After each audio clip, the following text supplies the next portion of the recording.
AI, artificial intelligence, wall street finance, ఇంకా blockchain technology ఈ మూడింటినీ కలిపితే ఏమవుతుంది?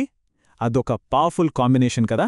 ఈరోజు మనం సరిగ్గా అలాంటి ఒక క్రేజీ ప్రాజెక్ట్ గురించే మాట్లాడుకోబోతున్నాం. ఇదిగో చూడండి, వాల్ స్ట్రీట్, ఏఐ, బ్లాక్చైన్ ఈ మూడింటినీ కలిపితే వచ్చేదే న్యూమరాయ్. వినడానికి సింపుల్గా ఉన్నా ఇది ఫైనాన్స్ ప్రపంచాన్ని మార్చేసే ఒక పెద్ద ఐడియా. ఎలాగో చూద్దాం పదండి. సరే, wall street plus AI plus blockchain అంటున్నాం, కానీ అసలు దాని మీనింగ్ ఏంటి? ఊరికే కొన్ని బజ్వర్డ్స్ పక్కపక్కన పెట్టేసినట్టనిపిస్తోందా? అస్సలు కాదు. దీని వెనక ఒక విప్లవాత్మక ఆలోచన ఉంది. ఇది మామూలు హెడ్జ్ ఫండ్ల రూపురేఖలనే మార్చేయగలదు. అదెలాగో ఇప్పుడు లోతుగా చూద్దాం. ఓకే, ఇప్పుడు కథలోకొద్దాం. అసలు వాల్ స్ట్రీట్కి, ఈ గ్లోబల్ ఏఐకి సంబంధమేంటి? పాత ఫైనాన్స్ పద్ధతులు ఒకవైపు, ప్రపంచవ్యాప్తంగా ఉన్న ఆర్టిఫిషియల్ ఇంటెలిజెన్స్ మరోవైపు. ఈ రెండు కలిస్తే ఏం జరుగుతుందో చూద్దాం. సరే, ఫస్ట్ బేసిక్స్ చూద్దాం. ఎన్ఎంఆర్ అంటే ఏంటి? సింపుల్గా చెప్పాలంటే ఇది న్యూమరై అనే ప్లాట్ఫామ్కి చెందిన క్రిప్టో టోకెన్. మరి న్యూమరై అంటే ఏంటి? అదొక మామూలు హెడ్జ్ ఫండ్ కాదు, ఆర్టిఫిషియల్ ఇంటెలిజెన్స్తో నడిచే ఒక హెడ్జ్ ఫండ్ అన్నమాట. ఈ ఎన్ఎంఆర్ టోకెన్ ఆ మొత్తం సిస్టమ్కి ఫ్యూయల్ లాంటిది. అయితే అసలు న్యూమరై లాంటి ఒక కొత్త సిస్టమ్ ఎందుకు తేవొచ్చింది? పాత ఫినాన్షియల్ సిస్టంలో, ముఖ్యంగా ఈ హెడ్జ్ ఫండ్స్లో ఉన్న ప్రాబ్లమ్స్ ఏంటి? ఒక్కసారి ఆలోచించండి. ట్రెడిషనల్ హెడ్జ్ ఫండ్స్ ఎలా పనిచేస్తాయి? ఒకే ఆఫీస్లో కూర్చున్న కొద్దిమంది ఎక్స్పర్ట్స్ కోట్ల డాలర్ల మీద నిర్ణయాలు తీసుకుంటారు. దీనివల్ల కొత్త ఐడియాలకు పెద్దగా స్కోప్ ఉండదు. కానీ న్యూమరాయ్ ఏం చేసిందంటే ఈ గేమ్నే మార్చేసింది. ప్రపంచంలో ఎక్కడున్నా సరే వేలాది మంది డేటా సైంటిస్టులకు ఒక ఓపెన్ ఛాలెంజ్ విసురుతోంది. టాలెంట్ ఉందా? అయితే రండి, ప్రూవ్ చేసుకోండి అంటోంది. సరే, మరి ప్రపంచవ్యాప్తంగా ఉన్న ఈ డేటా సైంటిస్టులు ఎలా పోటీ పడతారు? న్యూమరై సిస్టమ్కి గుండెకాయలాంటి ది ప్రెడిక్షన్ టోర్నమెంట్ గురించి ఇప్పుడు తెలుసుకుందాం. ఈ టోర్నమెంట్ ప్రాసెస్ చాలా ఇంట్రెస్టింగ్గా ఉంటుంది. ఫస్ట్, న్యూమరై వాళ్ళు చాలా కాంప్లెక్స్ ఫైనాన్షియల్ డేటాని అందరికీ ఇస్తారు. ఆ తర్వాత ప్రపంచవ్యాప్తంగా ఉన్న డేటా సైంటిస్టులు ఆ డేటాని ఉపయోగించి మార్కెట్ని ప్రిడిక్ట్ చేసే ఏఐ మోడల్స్ తయారు చేస్తారు. తర్వాత ఏ మోడల్ బెస్ట్ పర్ఫామ్ చేసిందో ర్యాంక్ ఇస్తారు. ఫైనల్గా ఆ గెలిచిన మోడల్స్ని న్యూమరై హెడ్జ్ ఫండ్ తమ ఇన్వెస్ట్మెంట్ నిర్ణయాల కోసం వాడుకుంటుంది. ఎంత సింపుల్ కదా. ఇక్కడే ఉంది అసలు మ్యాజిక్. మీరు ఏ పెద్ద యూనివర్సిటీ నుంచి వచ్చారు, మీకు ఎంత ఎక్స్పీరియన్స్ ఉంది, ఇవేమీ ఇక్కడ మ్యాటర్ కాదు. మీ ఏఐ మోడల్ ఎంత కరెక్ట్గా మార్కెట్ని అంచనా వేసింది అన్నదే ముఖ్యం. ఇక్కడ గెలిచేది మీ కోడు, మీ సర్టిఫికెట్ కాదు. సరే, మరి గెలిస్తే ఏమొస్తుంది? వాళ్ల మోడల్ కరెక్ట్గా ప్రిడిక్ట్ చేస్తే ఆ డేటా సైంటిస్టులకు ఎన్ఎంఆర్ టోకెన్స్లో రివార్డ్ లభిస్తుంది. సింపుల్. దీనివల్ల వాళ్ళు ఇంకా బెటర్ మోడల్స్ తయారు చేయడానికి మోటివేట్ అవుతారు. కానీ ఒకవేళ వాళ్ల అంచనా తప్పైతే అప్పుడు కథ వేరేలా ఉంటుంది.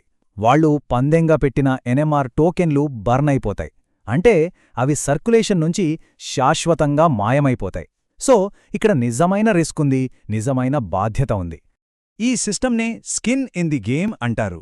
ఇదే న్యూమరై యొక్క సీక్రెట్ సాస్ అని చెప్పొచ్చు. ఎందుకంటే దీనివల్ల డేటా సైంటిస్టులు తమ మోడల్ మీద ఫుల్ కాన్ఫిడెన్స్ ఉంటే తప్ప బెట్ కట్టరు. ఇది క్వాలిటీని పెంచుతుంది, వాళ్ల సక్సెస్ని ఫండ్ సక్సెస్తో లింక్ చేస్తుంది. సరే, ఇంతసేపు మనం ఈ సిస్టమ్ గురించి మాట్లాడుకున్నాం కదా. ఇప్పుడు దానికి ఆయువు పట్టులాంటి ఎన్ఎంఆర్ టోకెన్ మీద ఫోకస్ చేద్దాం. అసలీ టోకెన్కు వాల్యూ ఎక్కడ్నుంచొస్తుంది? దాని ఎకనామిక్స్ ఏంటి?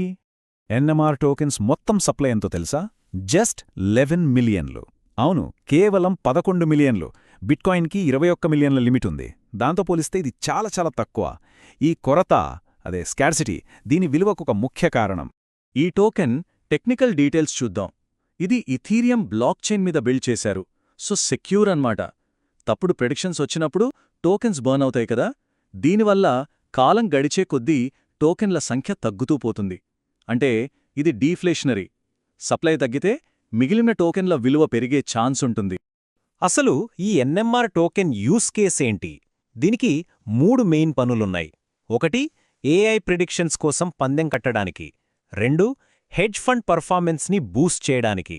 3, బాగా పనిచేసిన డేటా సైంటిస్టులకు రివార్డ్స్ ఇవ్వడానికి. అంటే ఇది ఊరికే స్పెక్యులేషన్ కోసం ఉన్న కాయిన్ కాదు, దీనికొక రియల్ వరల్డ్ యూటిలిటీ ఉంది. సరే, ఇప్పటిదాకా టెక్నాలజీ గురించి చూసాం. ఇప్పుడు ఒక ఇన్వెస్టర్ పాయింట్ ఆఫ్ వ్యూలో చూద్దాం. ఈ ప్రాజెక్ట్లో ఇన్వెస్ట్ చేయాలనుకుంటే మనం ఏ విషయాలు గుర్తుపెట్టుకోవాలి? ప్రతి ప్రాజెక్ట్ లాగే దీనిలో కూడా ప్లస్లు మైనస్లు ఉన్నాయి. ప్లస్ పాయింట్ ఏంటంటే దీనికొక రియల్ వరల్డ్ హెడ్జ్ ఫండ్తో డైరెక్ట్ లింక్ ఉంది. కానీ మైనస్ ఏంటంటే ఇది చాలా నీష్ ప్రాజెక్ట్, అంటే అందరికీ ఈజీగా అర్థం కాదు. పైగా దీని సక్సెస్ మొత్తం ఆ ఒక్క న్యూమరై హెడ్జ్ ఫండ్ పర్ఫార్మెన్స్ మీదే డిపెండ్ అయి ఉంటుంది. మార్కెట్లో ఉన్న ఆర్ఎన్డిఆర్, ఫెట్, ఏజీఎక్స్ లాంటి వేరే ఏఏ కాయిన్స్తో పోలిస్తే ఎన్ఎంఆర్ చాలా డిఫరెంట్. ఆ కాయిన్స్ వేరే వేరే రంగాల మీద ఫోకస్ చేస్తాయి, కానీ ఎన్ఎంఆర్ మాత్రం ప్యూర్గా ఫినాన్షియల్ ప్రిడిక్షన్స్ మీద, అంటే స్టాక్ మార్కెట్ అంచనాల మీద మాత్రమే ఫోకస్ చేస్తుంది. ఈ ఒక్క పాయింటే దీన్ని చాలా స్పెషల్గా నిలబెడుతుంది. అయితే ఎన్ఎంఆర్ ఎవరికి సూట్ అవుతుంది? ఇది లాంగ్ టర్మ్ విజన్ ఉన్నవాళ్లకి, ఏఐ ఇంకా ఫినాన్స్ కాంబినేషన్ని నమ్మేవాళ్లకి correct choice. Short term hype చూసి ట్రేడ్ చేసేవాళ్లకి ఇదంతగా నచ్చకపోవచ్చు. సరే, ఇక ఫైనల్గా చూద్దాం, ఈ ప్రాజెక్ట్ బిగ్ పిక్చర్ ఏంటి? దీని ఫ్యూచర్ ఎలా ఉండబోతోంది? ఇది కేవలం ఒక క్రిప్టో టోకెనా, లేక అంతకు మించి ఏమైనా ఉందా? ఇప్పటిదాకా మనం చెప్పుకున్నదంతా ఒక్క లైన్లో చెప్పాలంటే ఎన్ఎంఆర్ అనేది ఒక AI hedge fund prediction token. దాని స్పెషాలిటీ ఏంటంటే skin in the game mechanism, అంటే నిజమైన రిస్క్ ఉంటుంది కాబట్టి బెస్ట్ రిజల్ట్స్ వస్తాయి. చివరగా ఈ ఒక్క ప్రశ్నతో ముగిద్దాం. ప్రపంచంలో ఎక్కడనుంచైనా ఎవరైనా అనామకంగా పాల్గొనగలిగే ఒక ఏఐ టోర్నమెంట్ వాల్ స్ట్రీట్ భవిష్యత్తును మార్చగలదా? ఇది మనం ఆలోచించాల్సిన విషయం.